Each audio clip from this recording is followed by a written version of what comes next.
Welcome to the Chronic Spoonful podcast, where we discuss real life with real chronic illness.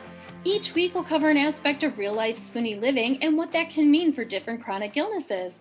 We hope this will be a place you can go for updated spoony info and where you'll find humor, because, we're a little crazy, important information, and community.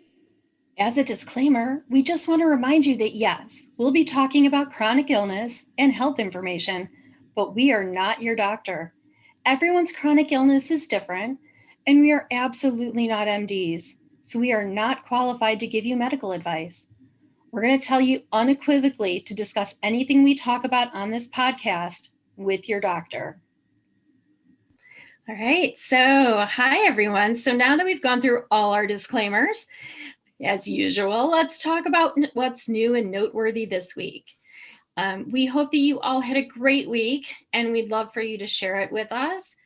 As you know, we have our Facebook account, Instagram account, Twitter account. So Pinterest feel free account. to share. Oh yeah, Pinterest account. Feel free to share it with your week with us on any of those. We have our Facebook group that's private, so you can share it there if you want even more privacy. But just, tell us how your week's been going. And we just love shares. We love a community. So let's get into the news, Nicole. Okay. Let's get into what's happening. Sounds good. And guess what our first topic is? COVID. I know it's super shocking, guys. It's super shocking. So we're going to talk a little bit COVID vaccine as usual. The Johnson & Johnson vaccine had a slowdown this week because there were several reactions around the country. Some people were hospitalized because they had some reactions, which is just fabulous. It's scaring people off of the vaccine. They are expecting that it will go back to normal and things are fine. It's normal for some people to have reactions. It's, some people don't know that they have some allergies and they find out they do. It's like getting your first bee sting. You sometimes don't know that you are allergic to bees until you get stung by a bee. So it's normal for there to be some people who have an adverse reaction.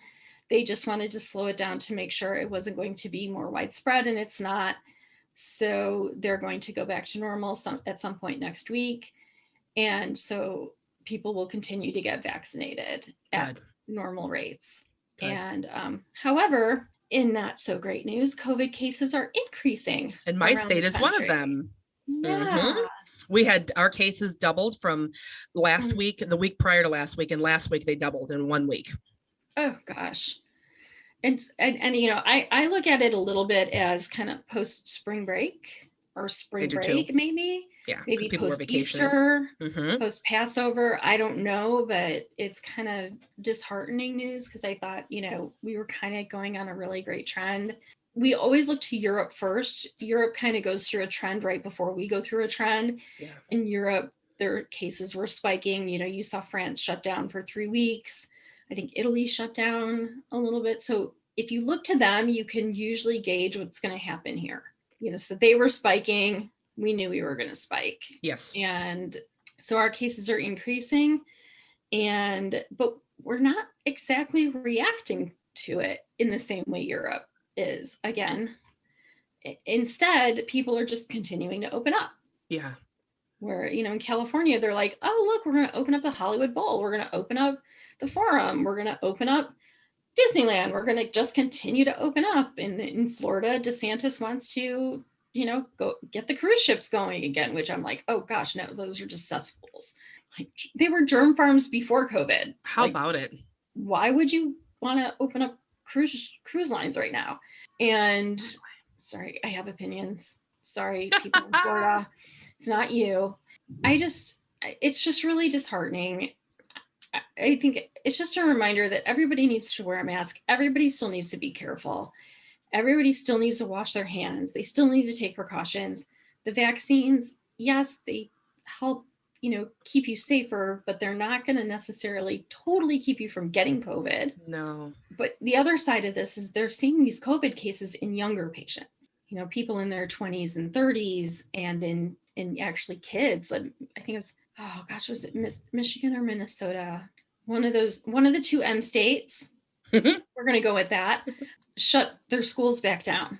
Wow. Because of the rise in COVID cases. So they're going back to online learning. Oh, wow. Because the rate was too high. Which is, by the way, this is how you handle these outbreaks. You go through waves. It's when you see the cases increasing, you shut down for a few weeks till things go back down, and then everything, people start doing more and more, and you kind of just watch the numbers, and as it goes back up, you kind of shut down for a couple weeks, and then it's just like, that's just how it's supposed to be handled. That's how the successful countries have handled the COVID outbreak. Like, I always go back to New Zealand. I'm sorry. They did a great job. But they've done a great job with it. And that's what they've been doing. And I think there's a few other countries that have been doing the same thing, where you kind of, it's like, surfing, you ride the wave. As the wave comes, you ride that wave, you do what you need to do to ride the wave, and then you settle back into like a nice calm water. Exactly. And I don't think as a country we're doing the best job of riding these waves. I don't think so either. So, but that's what's happening in, oh gosh, I wish I could remember which M state it was. Sorry guys, I read it this morning, and as usual, my brain fog and medication is mixing up names. Mine too.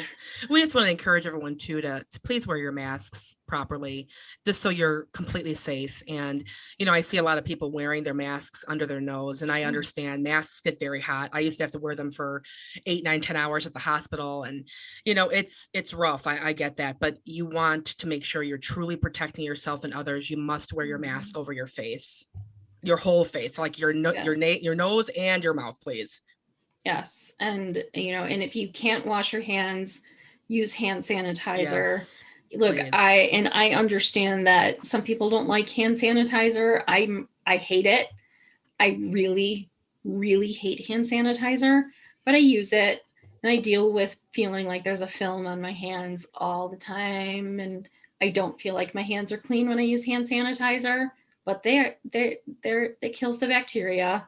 Yes. In the meantime, so you can wash your hands in your sink and wash your hands properly, use good washing techniques, wash your hands like a surgeon.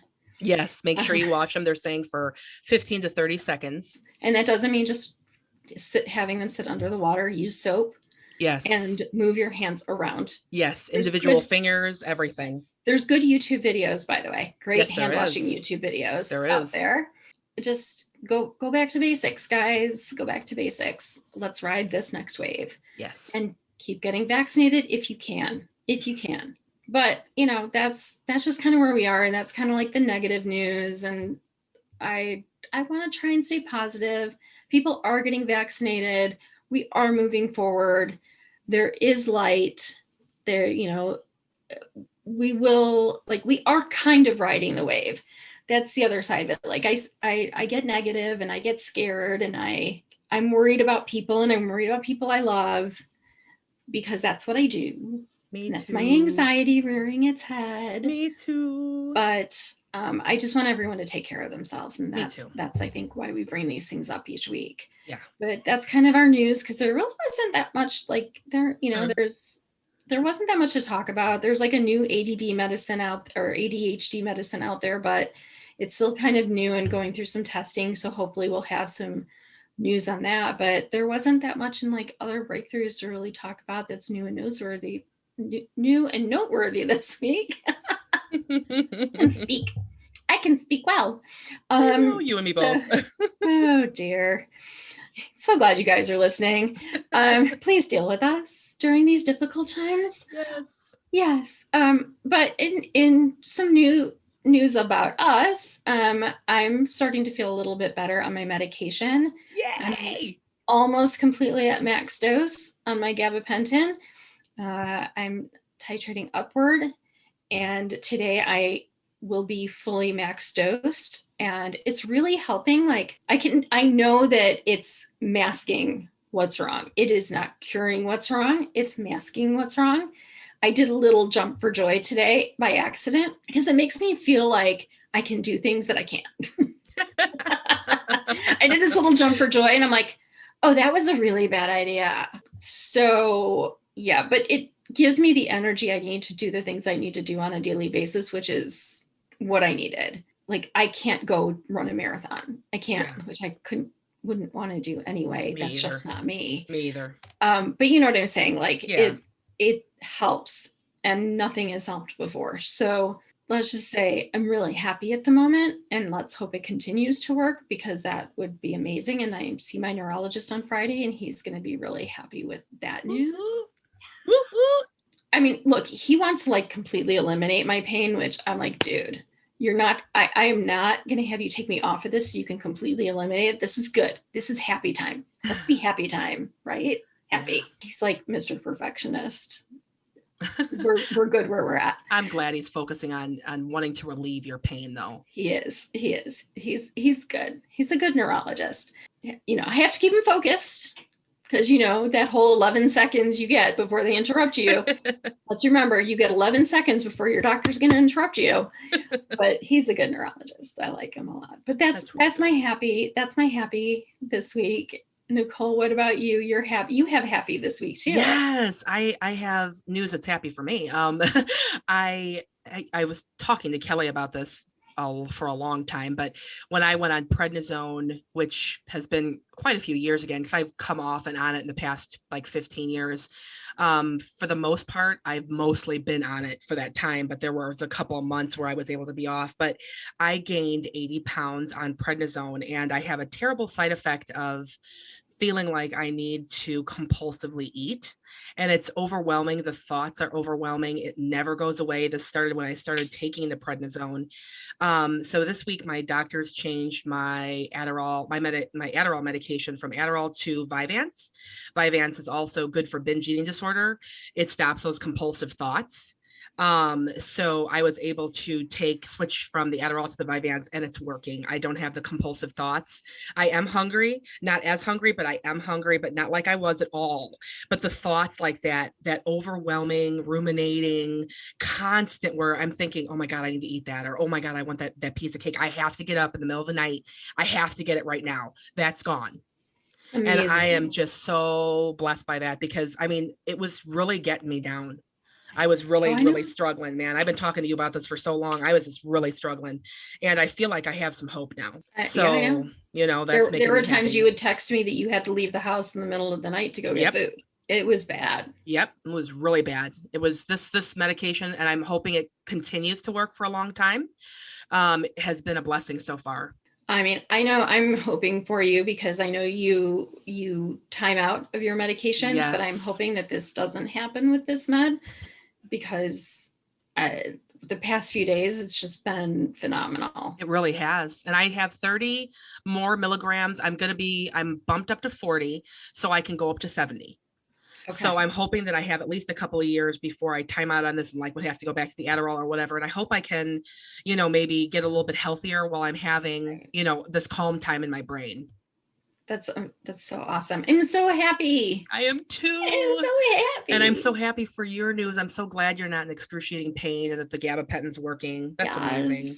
I'm just joyful. I mean, I'm not joyful about the weight gain it's causing, but I'm joyful about not being in pain. Yes. So, and then we have some joyful news also. That's our combined joyful news. And we're so excited about this. Oh my this goodness, is like, I will not jump for joy again, because I made that mistake earlier. So we have been really hard at work. We kind of talked about it a little at the end of the podcast last week, but we've been really hard at work on a planner, a chronic illness planner for people who are chronically ill. And it's a little bit of journal, it's a little bit of planner, it's a little bit of everything that can kind of track everything that we need in our lives as spoonies. As spoonies. So, we have different needs. We've looked at, I don't know about you, but like, I like to write things down in a planner because I'm a planner and just that way. I've looked at all these different planners, and none of them have all the things I need to track all the things. So like a doctor's appointment, I have this type of planner to track, my medical progress. I'd have to write it down here. To track my pain, I have to write it down there. To track my water intake, I have to write it down there. To track my blood pressure, I have to write it down in another place, or I have to create all these things for myself in some way or form, which is kind of how this whole thing got started, creating things for myself. So, Nicole and I started talking to people about all the different things that they were having to track for their different, chronic diseases, and put together a chronic illness planner where you can track all of these things together. And so we have a first edition that we're going to be making available sometime in the next couple of weeks. We have a printer who has printed off our first copies for Nicole and I to review, hard copies for us to review. We should be getting those this week. And once we review them and we think they're good enough for people to actually look at, because perfectionist here, I'm not going to put something out to everybody that doesn't at least look decent. And we will be releasing it to people who are listening to the podcast at a discounted rate. And we're hoping that, for you guys to look at it and not only use it, because it is actually going to be very useful, but also to give us feedback, because again, first edition, we'd love for you guys to give us feedback. And so when we can continue to make changes in further editions as we go on, that will continue to be helpful to everybody, because that's the whole point of this planner, is making it helpful and useful, and we want people to use it. We want it to be helpful in your lives. We'll do more announcements when it's ready and go through what we're offering, but we're really excited to get this, and we're really excited to review it. So it's a really big deal for us. So we're excited about that. And then we are also going to do an offer when we reach 500 downloads, because we're getting closer. We're not quite there yet. We're just at about 200 downloads right now, but we have goals, guys. Yes, we have goals. We have decided that when we reach 500 downloads, we're going to offer a Chronic Spoonful shirt. It's not just going to be any shirt. It's going to be a really cool Chronic Spoonful shirt where we're going to offer to our listeners. And the way that we're going to do it is we're going to pick someone from our email list. So you have to sign up for our email list, because that's the only way we know you're listening. I guess that's the only way we know, because that's the only way we get the data. So if you sign up for our email list, which you can go to our website, www.thechronicspoonful.com, sign up for our email list, and we'll pick someone when we reach 500 downloads. We'll pick someone to get a shirt. And but we're really excited because it shouldn't be long, and we're going to get there. And we have this goal. So that also means spread the word, because the sooner you spread the word, the faster we get to give a shirt away. Absolutely. We're so excited about this. Oh my gosh, you guys. Seriously. I know this was we went from depressing COVID vaccine, depressing, to oh my gosh, you guys sound like dingy, ditzy, happy-go-lucky, weirdos. But we do that. It happens. We're like kids in a candy store right now. We are like kids. We're so excited. It is. And now we're going to go back to really serious issues. Yeah. Because we're going to talk about today's topic. Nicole, we're going to talk about, actually, we started talking about it when we were talking about our stuff. Because while our medications are working, one of the things we talked about when we were talking about our medication was our weight gain. And part of what happens when we have our weight gain is we deal a lot with body image issues. And that's today's topic. It's a great topic. Today's topic is body image issues. And, it's kind of newsworthy actually right now, because we've had the whole Khloe Kardashian thing happen this week with her photo, which I honestly still have not seen. I have not seen it either. I tried, the other day I tried to Google it because I wanted to see what everyone was talking about, and I couldn't find it. I don't know if they pulled it by then or what. It might have been pulled. I have no idea. But I haven't seen the photo that she's so upset about. I mean, look, I don't like paparazzi photos. I don't like paparazzi. I no longer subscribe to anything that's paparazzi related, because I don't like people being stalked that way. It's my thing. It's just something I don't like. So, and I don't like when people put up photos and kind of want to make fun of other people. No, me neither. It's not my thing. And I'm not defending the Kardashians, because let's just say they have contributed to a whole lot of people having body image issues in their own way, like these detox teas and all this stuff. Like, okay, ladies, you have all had plastic surgery. Those detox teas and workout programs are not how you got your body shape. Your fancy plastic surgeon is how you got your body shape. Seriously. Let's just be real. But Khloe has always been the sister that came under so much fire with how she looked. Yeah. Always. It's like she, you know, they called her the ugly sister, the fat sister, the you know, too tall sister. Yeah, she must be somebody else's because she doesn't look anything like the rest of her sisters. And right. Well, of course she doesn't, because they've all had a million plastic surgeries. Exactly. And she just, I mean, I always, like, first of all, let's explain. I never watched the Kardashians, but for some reason I knew too much about them.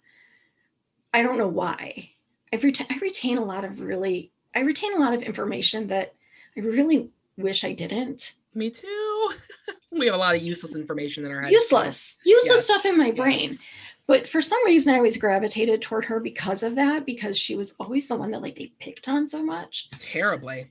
So when she released her statement about the pictures, I was like, yes, that statement makes total sense. Except she left out a whole lot of stuff about, like, really, honey, you got your shape from your plastic surgeon. But the reason she went to a plastic surgeon, the reason she did all that, was because of all of the pushing and pushing and pushing from people that kept telling her, you aren't good enough the way you look. You aren't good enough the way you look. You just aren't. And so it's bringing up a lot of discussion about body image issues. That's my long way of getting there.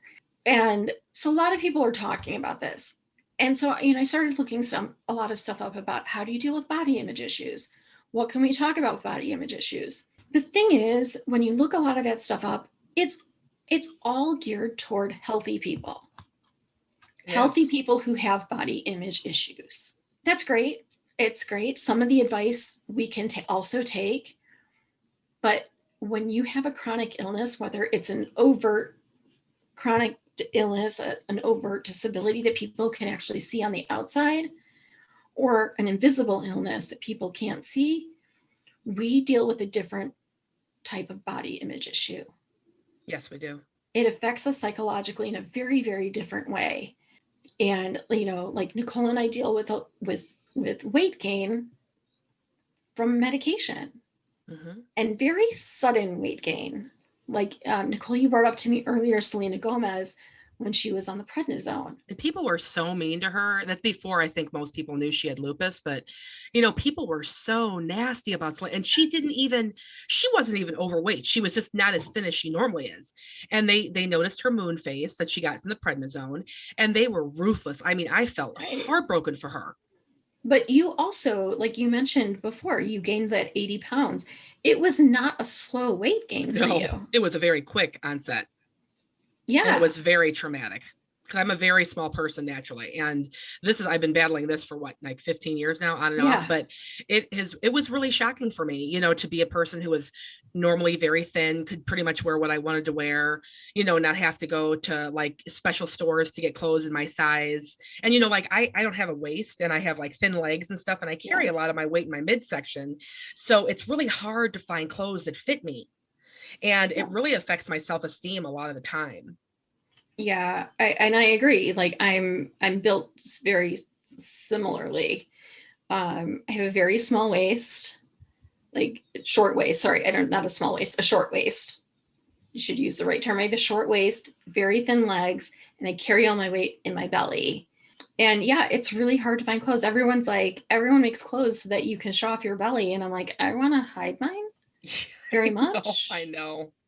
Can I show off my legs? Because really, that's better. I don't want to show off my belly. But so we all deal with these body image issues. But when you have an invisible illness or you have a disability, you're adding that into it. And especially when it's an invisible illness, people have no clue, and they're judging you all the time, because like they'll look at you like, well, like she just eats too much. Yeah, she's just lazy. She's just eating a bunch of junk. She's just lazy. Yeah. She's not exercising. And they judge you immediately, like, especially with weight gain. Someone who's like has a skin issue. Like there's a visceral reaction people have when they first see you. And it's hard for them to hide. It is. Yeah. It's hard for them to hide. And they shrink back, and then you have a reaction to that, and it makes you feel bad. It makes you feel horrible. So you start learning to hide it. You start learning you should feel bad about it. And you carry this, like, I don't know if you can call it guilt or like fear or badness. I don't know a good word for the weight that you carry about what's wrong with you. Yeah. This psychological rock. It's like a burden. You carry this burden with you. And you shrink down within yourself about your body. And so we don't talk about that. And then there's the overt disabilities. There's people like, Melissa Blake, who's she has her little scooter, and she recently came, really on the scene about her selfies, taking selfies of herself. And she got horrible reactions on Twitter, like really great reactions. People like, it's so awesome. You feel so confident about yourself taking these selfies. And I love following her because I do too. Positive. She's adorable. She's amazing. She is so positive, and like she started it, and like she kind of started it and she was a little shy about it, and then like got so many people following her and giving her like the awesome. And now like her self-confidence, you just have seen her blossom. She also got like some really horrible comments. People were disgusting. So cruel. Yes. Like if you want to go into a cesspool, go into Twitter comments. Oh God, yeah. I mean, they're really nasty. Like I think some of them put Instagram to shame, and Instagram comments are also kind of nasty. Oh yeah. But Twitter comments, they take the cake. That's why Chrissy Teigen went off of Twitter, because it's a cesspool in there. Ugh. But in any case, she got some nasty stuff. She got some really great stuff. And I mean, awesome. And there's Selena Blair, who also, like, when she could no longer hide her MS, had to come out and like show her overt disability. And like, this is someone who is a beautiful actress and was known for being beautiful. Yeah, very true.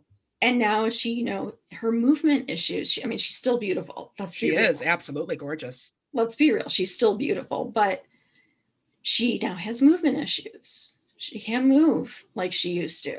She needs an assisted device, some kind of an assistive device. She at least has to walk with a cane. Yes. At least. Yes. That affects how she feels about herself. I mean, I remember when Annette Funicello came out and said she had MS. Yes. First of all, my mom, who was obsessed with Annette Funicello, I don't know, and a lot of you listening might be so young that you have no idea who I'm talking about, but she was one of the original Mouseketeers from Disney when it was still black and white. Way before Britney Spears, way before Justin Timberlake, way before all those guys, like in the olden days. And like, I think it was the 50s. Yeah. Like Beach Blanket Bingo in black and white, like super old. Yes. Even old for me, and I'm old. And she was diagnosed with MS, and like people tried to hide her from the world. Mm-hmm. Like they didn't want to see her progress. They didn't want to see her disease. They didn't want to see anything. And I've talked to my dad, who's 83, and like we talk about people who got polio, and they survived polio, but they were just somewhat disfigured. And he talks about a guy who lived in his apartment building, and who he said, like, he was just the most handsome man on the block. Women would flock to him until he'd stand up. And he had to walk with a cane, and they saw that he had a leg disfigured from polio. And they didn't want anything to do with him. Women didn't want anything to do with him because he had one leg disfigured from polio. We talk about body image issues, but the question is, have we really gotten better? Have we gotten better about this? I don't think we so. deal with so much. It's so much heavier weight when you have any type of chronic illness, any overt disability, anything like that, whether it's weight gain, whether it's a disfigurement, whether it's rashes, whether it's anything. It's very And true. the problem is we carry the burden of it. We carry the psychological burden of it. It's not the people around us that carry the psychological burden. We carry the psychological burden of it. We do. And for those of us that have invisible illnesses, it's one more battle that you have to fight. And that's just a rough thing, to go and be diagnosed with an illness you're going to have the rest of your life. And now the way you're used to looking has completely changed. Yes. Or anyone that, and actually, I don't even think that's just invisible illness, Nicole. I think that's anyone. I think that change is for anyone whose illness has progressed. So I think it's one thing for a person who had a born disorder, you grow up with it, right?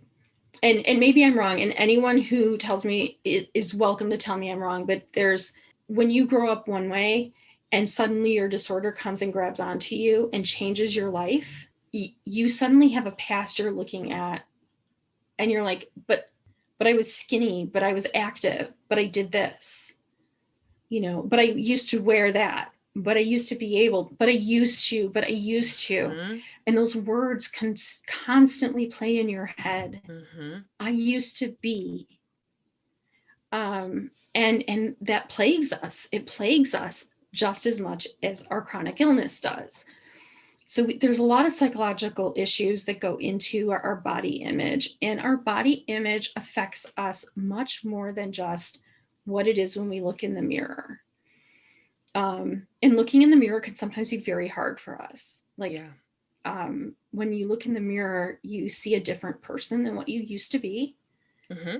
And you can see a very different person. You don't recognize that person. Nope. And that's very difficult. But it's also how we talk to ourselves when we look at ourselves. And so I think, we talk a lot about, I read a statistic, 40% of Americans suffer from a chronic illness and 30% suffer from multiple chronic illnesses. So we're not talking about a small percent of the population that deals with this, right? We're talking about a large percent of the population.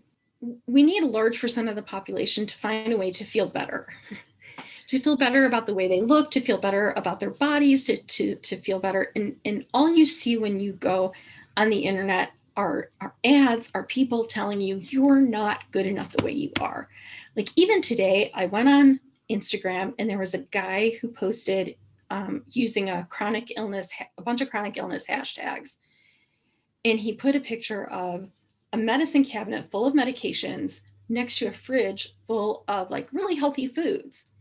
And he's like, which would you rather have, this or that, to treat your illness? And then he went on down below to say like how horrible it is that we use these medications. There's always a natural remedy to whatever our illnesses are, blah, blah, blah.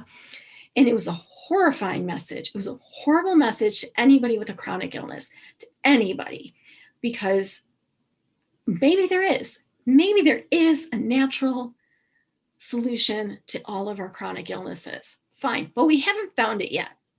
No.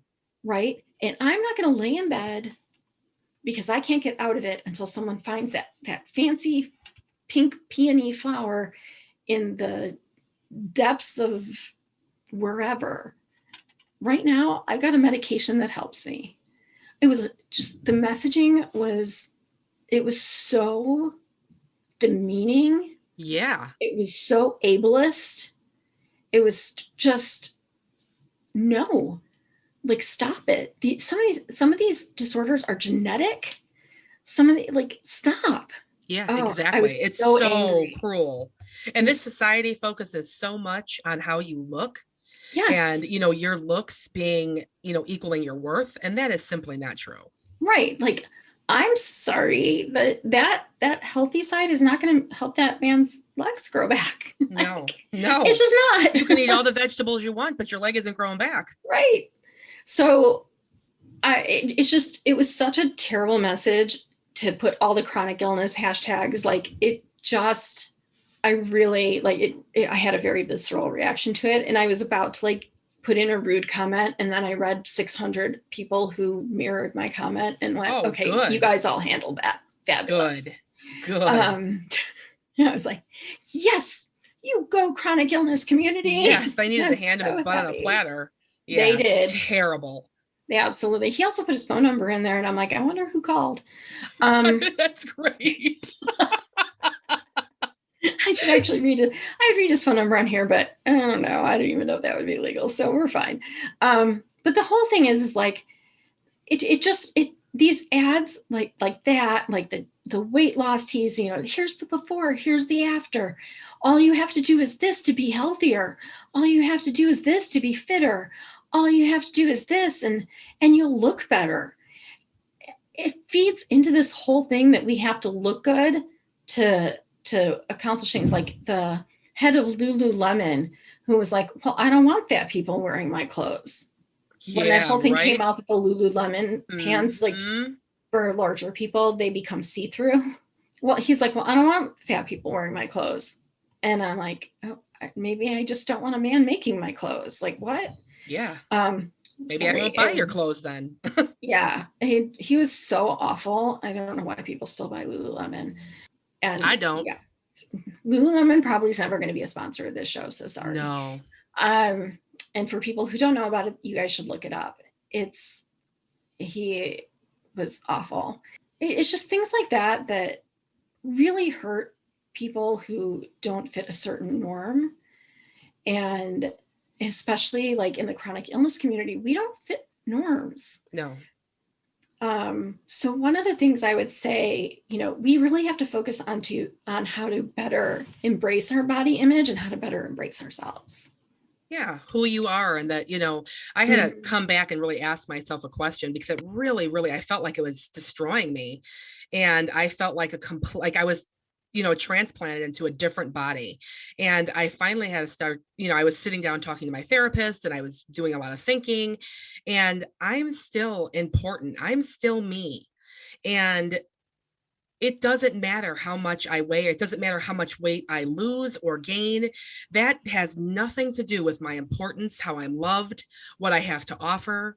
But it doesn't, I'm not going to lie to you. I still struggle with that. I still struggle with my value and how I look. But I know now that I'm working on it, that those things don't define who I am as a person. And that's what really matters. And there are people out there trying to really get that message out there.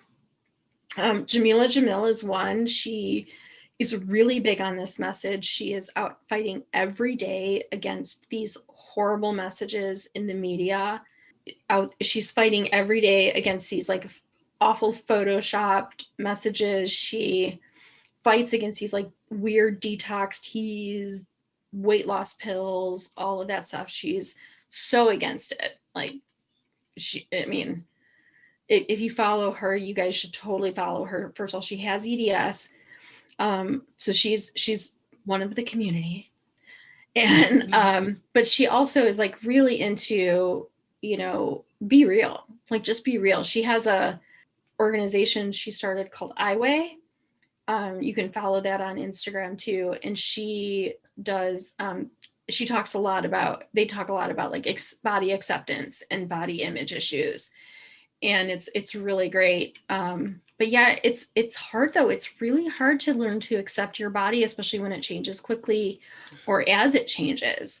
And like, I love when Selma Blair finally came out. We talked about her, like she came out of the closet, but when she finally had her first outing, was it the Oscars or one of the award shows? It was, yeah. Emmys or something, yeah. Yeah, and she came out in this beautiful outfit and had this like fancy cane. And it was like, she was all decked out and she was amazing. And she made it down the red carpet with her fancy cane. And oh my gosh, I was so proud of her. But I was like, I want that cane. It was all blinged out. It was so fabulous. So blinged out. And man, I'm telling you, if I ever end up having to use like a wheelchair or anything, I am going to be that person. I'm going to be so blinged out. I'm going to like... I say it, there's this medical supply place that was down the street from me when I lived in Santa Monica, had this big old wheelchair out there. It was like all Harley Davidson, like wheelchair, like chrome and everything. I was like, that's the wheelchair. That's the wheelchair. And I'm be running people around. I'm like, bam, get out of my way. No joke. I will bling anything out because that's the way I'm going to accept my, I don't want to call it like limitations because it's not limit. It's just the change. Like I accept change by making humor out of it. I accept me too. Hardships by making humor out of it. And I find that for me, like when I got diagnosed, that's why we do this podcast. I was like, what can I do with my diagnosis? Like, do I sit and wallow in it? Do I sit and do nothing with my diagnosis? No, I'm going to make something out of my diagnosis. I have to do something with it. And yeah, I probably will at some point have to use a walker. I'll be like when my grandmother was 93 and I took her down to the 3rd Street Promenade in Santa Monica when she came out to visit. She ran over like 3 people with that walker because it was like that walker with wheels. Girl, oh my gosh, you guys, she didn't care. She's 4'10". I don't actually know if she saw the people she ran over, but I'm behind her going, I'm so sorry. I'm so sorry. I'm so sorry. This is me the whole time. I'm so sorry. I'm so sorry. You guys, excuse me. She's coming. Like I was moving people out of the way. She just went. I want to be that person when I'm 90. Definitely. Maybe if my walker or cane comes earlier, that's just who I am. There's going to be unicorns and sparkles. Exactly. Right. Nicole's will be black with bats, but mine will be unicorns and sparkles. Yeah, and there'll be glitter though. There'll be glitter along with that. Yes. But that's how I think we embrace the body issues and like overt things. For me, though, clothes are an issue. That's where my body image issues come in a lot. I think that's where a lot. And I think like Lena Dunham is someone, I'm using a lot of famous people because I think that's how we can all connect to one another. I use them a lot. But like Lena Dunham just recently connected with a clothing company that I can't afford. But she connected with them because she has actually, she's trying to embrace her plus size status now. Again, someone who has a few chronic illnesses and she's learning to dress for her size. They are a plus size high-end fashion house. And so she's connecting with them and she's bringing awareness that you don't always have to wear a muumuu when you're plus size. No. Or when you can't do all this. But the thing is, a lot of us have issues finding clothes because we have skin issues. Like it hurts to wear certain clothes, or like Nicole, you're hot all the time. Constantly. Yes. I'm always boiling. Yeah. So you need clothes that give you breathing room. Yeah. It's not even just about finding clothes that are your size. No. It's also about finding clothes that are comfortable. Like I can't wear constricting clothes at all. Like if it's going to be tight, get it away from me. Sorry, men, if you're listening, I'm going to talk about bras right now. You might want to tune out put it on mute for a few minutes if you're sensitive to that. But like, I can't wear an underwire. It's horrible. And you're talking to someone who used to wear body shapers all the time, all day long. And if you try to put a body shaper on me right now, I will try to take you out. You would. You'd crawl out of your skin. I can't do it. I don't blame you. I can't have that constriction around my ribs. And I know that's weird because I'm EDS and a lot of people have they wear a lot of things to constrict their ribs. And I can't because I have other things going on inside. But if you try to constrict my ribs right now, because it would constrict my breathing, which is part of, I have a problem with that. No. Yeah. I can't do it. So I think we have to, clothing is a real big issue for us. And I think that does affect our body image issues because we have a hard time finding things that are pretty or people nice. Need to make a clothing line for either people that have lost too much weight or have gained too much weight from any kind of an illness or disfigurement or anything that would make us feel good about each other and that would be affordable. Because it's not affordable. Right. Well, that's part of the issue. Well, there are some clothing lines though, and I should tell you guys this, there are some clothing lines that there are some people who started making clothing lines for chronically ill people that have medical issues, and like people with ports and stuff like that. And I think that's amazing. Me too. And there's some great lines that it's like all bamboo or like cotton, so that's super soft on your skin, and then are affordable.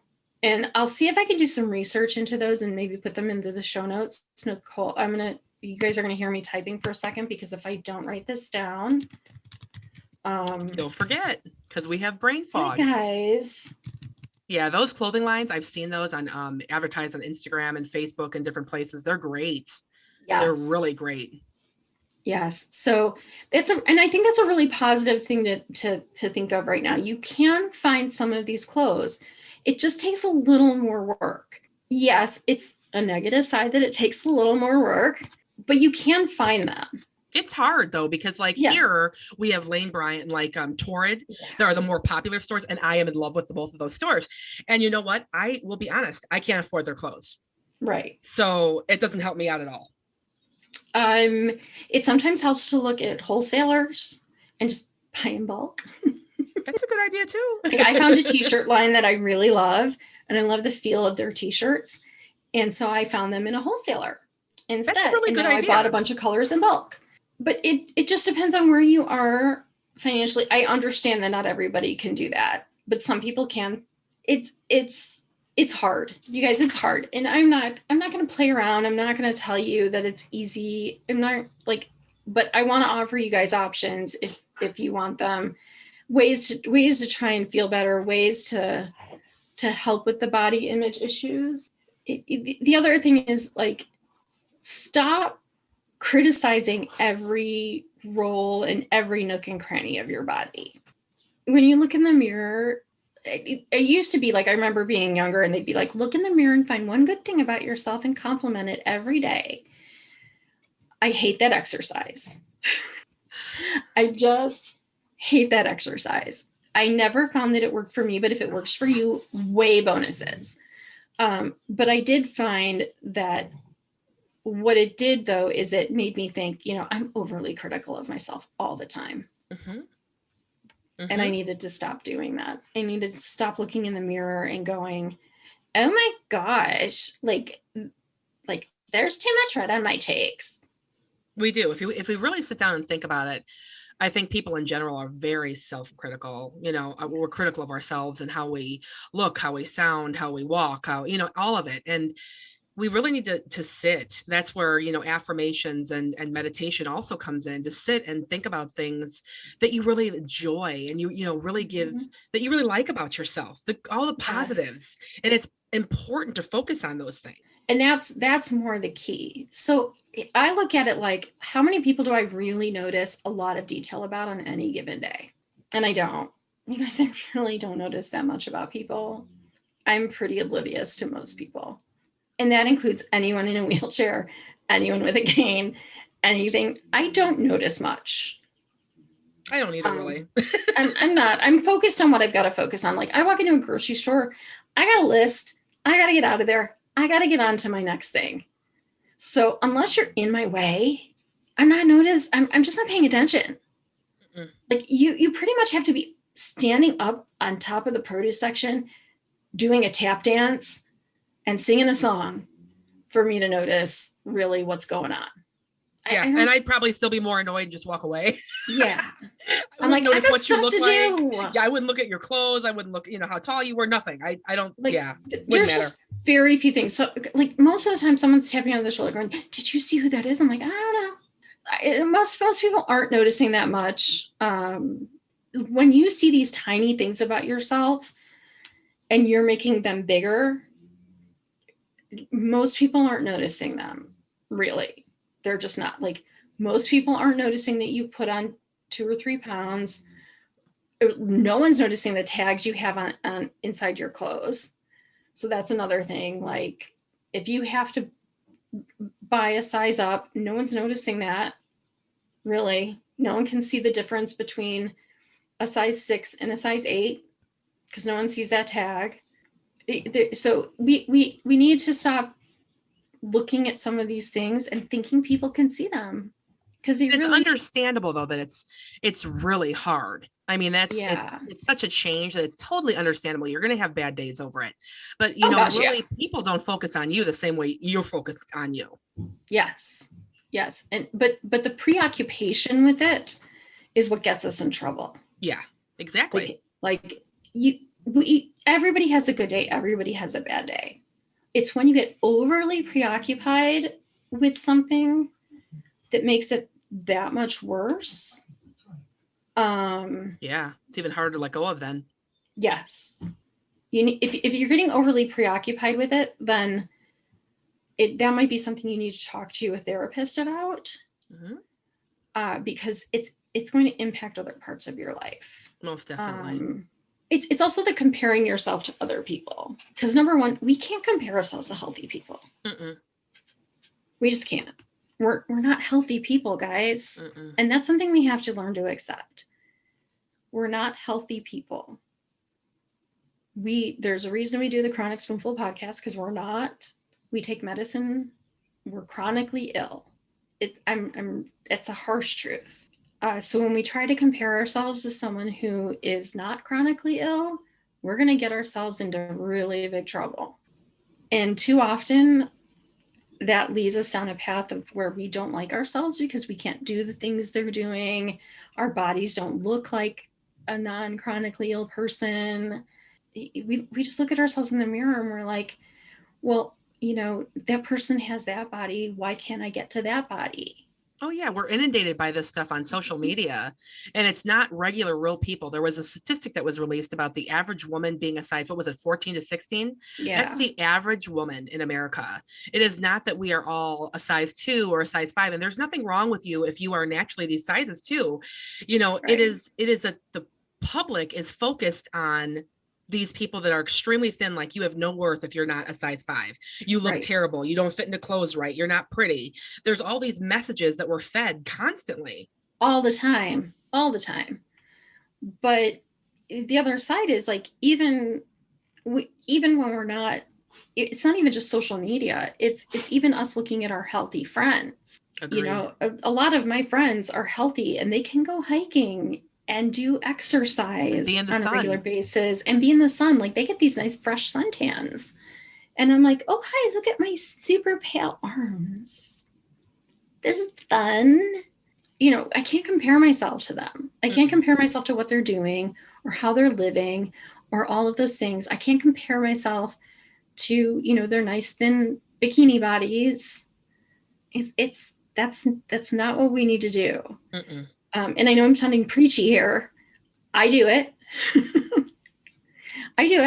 I catch myself doing it, and then I have to check myself all the time. This is not us telling you that we don't do it and we're perfect and we live these perfect lives. This is also a self-check for us too, because we fall into these habits quite often. I wallow. This morning I tried on a black t-shirt that I thought would fit, and nope. And I wallowed for a little bit. I had that happen to me last week. I went and tried on some clothes because I was trying to find something, and I thought, oh my gosh, I can't find one thing that I fit into like the proper way, and that fit me the proper way. And I was so discouraged and frustrated. And I don't think I would feel half as frustrated if I could afford, a nice line of clothing for my size that looked good on me. Right. Well, yes. But at the same time, no. I would say yes. And you would for a little bit. You'd find ways to criticize yourself, because I think we all find ways to criticize ourselves. Yes, I agree. And that's the whole thing, is like, once you fall into that habit, you continue to stay into that habit.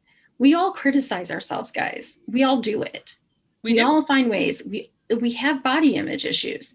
It's what you do when you start down the path that matters. That's why I say, stop comparing. When you find yourself comparing, kick yourself out of it. Oh, I got to stop doing that, because I'm going to go down that rabbit hole. Yeah. Like, how do we make ourselves feel better? I have to pull myself out of rabbit holes all the time. Me too. I have this tendency to go down these like really bad places and pull myself out. And I've had to teach myself how to pull myself out of so many rabbit holes. It is not easy, because it's very easy to spiral down. and like just keep falling down these rabbit holes. Yeah. We need to figure out individually what works for us to pull us out. Like, what things can we do for ourselves to make, when these things happen, we start feeling this way, what are things we can do Yes. that will bring us out of that rabbit hole? But the other thing that we do, we often do though too, when we're not feeling good about our bodies, is we hide our body. We hide our body in different ways. And one is through clothing. We hide our bodies through clothing, which, you guys, I'm not going to tell you that's wrong, because you got to do what's comfortable for you. If you don't feel comfortable with the way you look, and you feel comfortable once you put on clothes that hide something and you feel better about that, that's what matters. You got to feel good about the way you look when you walk out the door, right? That's what's going to matter. But what I'm talking about when we hide our body is that we hide what our body needs. So if you don't feel good about your body and you start ignoring what your body needs, like nourishment, food, stretching, medication, because you're worried about weight gain or acne or discoloration or whatever it may be, that becomes a problem. Yeah. You've got to listen to what your body needs. Are you feeling good? Are you feeling happy? You know, how is your emotional health? How is your physical health? Those Right. are things that you need to focus on, not, you know, am I going to look better than the girl next to me who's got on a size 5 jeans? You know, she seems so much prettier that you don't know what she's struggling with. You don't know where she's at. No. Because I had body image issues when I was thin, and I was very thin, and I could never be thin enough. I was never pretty enough. I was never anything enough. And same. That's the same. So that's why I say there is no, that once you have body image issues, you pretty much always have body image issues. Yeah. And so that's what I also want you guys to know. Like, it never goes away, guys. If you have it, you're always going to have it. It's what you do with it. It's how you pull yourself out of the rabbit hole. And the thing is, like, some of you may never have had body image issues until you got sick. So now that you have it, welcome to the club. Mm-hmm. Sorry, guys. Welcome to another club. Yeah. Sucks. Because it starts to rewire your brain. It just does. And unfortunately, though, you see yourself differently than a lot of other people do. And you need to rewire that. But don't get unhealthy because of the way you see yourself. Your health is the most important thing. If you're so worried about how others see you, you need to start looking around at who you're surrounding yourself with. That's another thing you have to look at. Who are you hanging out with that it's so important that you look a certain way? That they're not accepting you as you are. Yes. That's a big question. Who's not accepting you? Who's making you feel that bad about your self-worth? That your body is your self-worth. Because it might be time to, as we said on a couple episodes ago, do that spring cleaning of some people. And I said that in a really flippant way, but that's hard. It is, but some people have to go. They do. You know, and when you think about it, like, what's making you feel bad is if social media is making you feel that bad, there may be some people on social media you need to cut off. I eliminated some accounts. I'm like, why am I? Oh, me too. I was like, this is not healthy to follow. This is not making me feel better.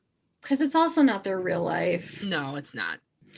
You guys, I apologize. My dog is snoring in the background right now. She sounds so cute, though. Oh, I just can't. Okay. I just want to make sure everybody knows that was some snoring. It was amazing. Mascots for the win. Yes. Add some humor to some very, very difficult situations. But yeah, you guys, it's surrounding yourself with the right people that make you feel better about yourself, no matter what you look like, is huge. Oh, it really is. It really does. And surrounding yourself with the right people. So here's my thing about that. You want the people who also will be honest with you.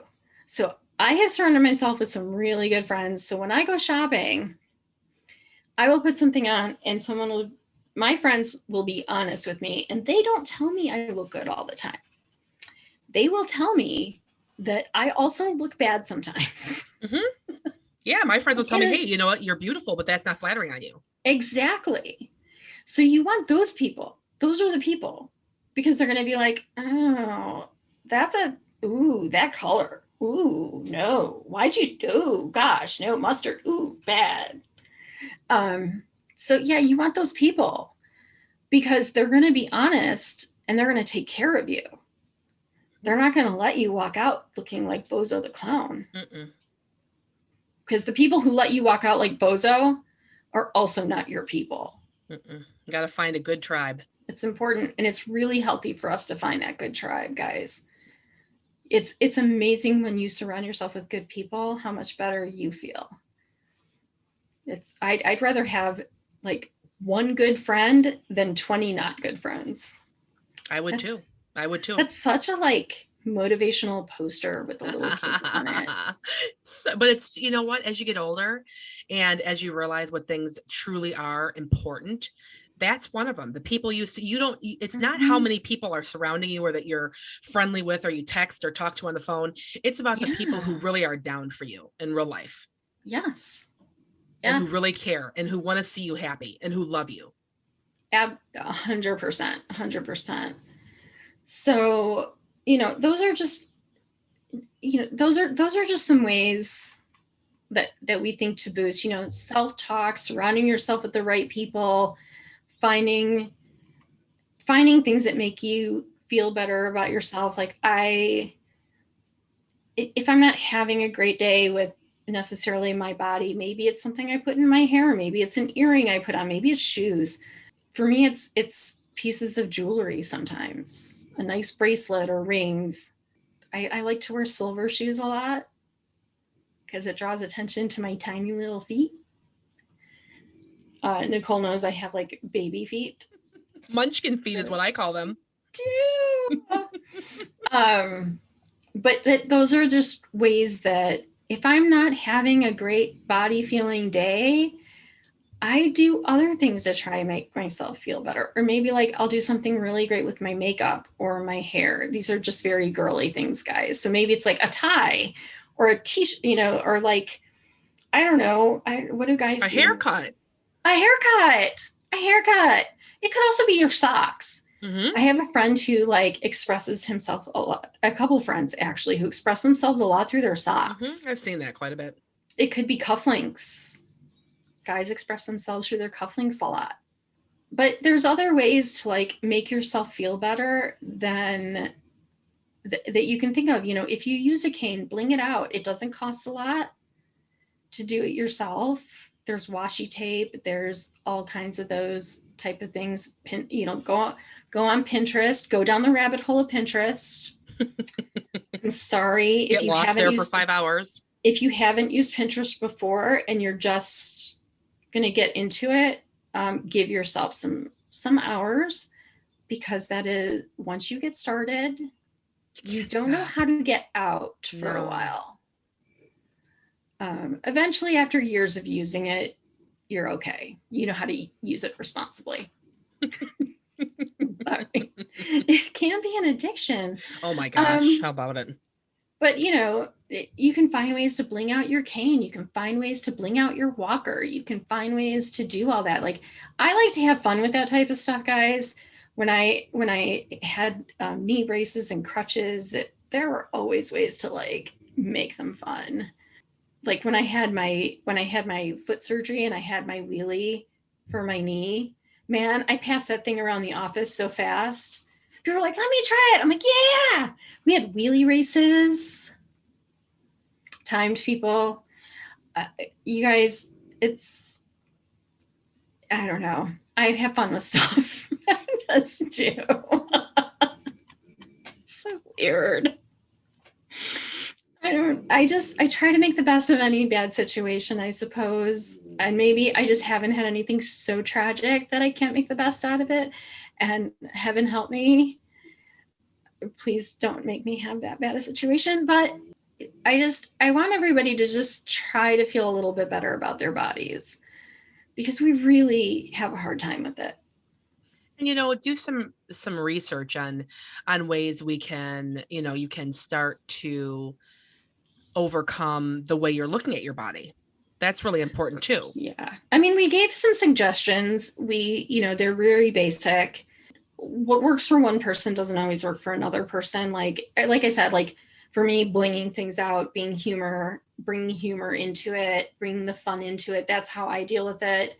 Nicole also is kind of that way, bringing humor into it. Very much. And, how you talk to yourself, changing the way you talk to yourself, those type of things, changing the people around you. That's another way. We talked about some of these things throughout the episode today, but you have to find the ways that work for you. Absolutely. And you have to find the things that apply to you. So, you may be listening and going, oh, none of that applies to me. Like that just doesn't. But if you look around and you do deeper, you talk to your therapist or you talk to your doctor about some of the issues you're having, they may offer you some other suggestions. Like I went through therapy for years, and some of what we talked about were my body image issues and why I had them. Because at one point it was a little body dysmorphic. You were starting to see my ribs and I still thought I was fat. That's a little body dysmorphia, which is like a severe form of body image issues. And I had to resolve some of that. That was when I was like much healthier, guys, before like EDS really started taking over and I could exercise. And I was in my 20s and I had the metabolism of a 20-year-old. Oh, miss those days. Oh yeah. See, this is what we talk about, guys. This is how we go down the rabbit hole of feeling really bad for our bodies. But at the same time, like, I'll admit I'm 50 now, and how my body works is totally different. It's totally different what I can do. Excuse me, how I can exercise, how I can live my life. And some of you, it's like you have kids and you have, husbands or wives and things to take care of. And your life changes, and your life changes, and your chronic illness changes it. Looking at your body in the mirror it shouldn't be the thing that brings you totally down. And that's kind of what I want to say. Like, you all have something to offer the world. You all have something good to give the world, and find that. Yeah. Because that's what matters. Absolutely. It matters so much more than the physical thing you see in the mirror. Now I'm going to make a whole bunch of motivational posters with kittens on them. I love and it. Unicorns. And piggies and sloths for me. Oh, fine. I'll make them with piggies and sloths for you, Thank Nicole. Thank you. So that's where we're going to end it for this week. We hope you guys have a great week and a healthy week. Yeah. And that you take care of yourselves and take care of your bodies this week. And we will chat more next week. Talk to you next week. Thank you for listening. Bye, guys. Bye, everybody.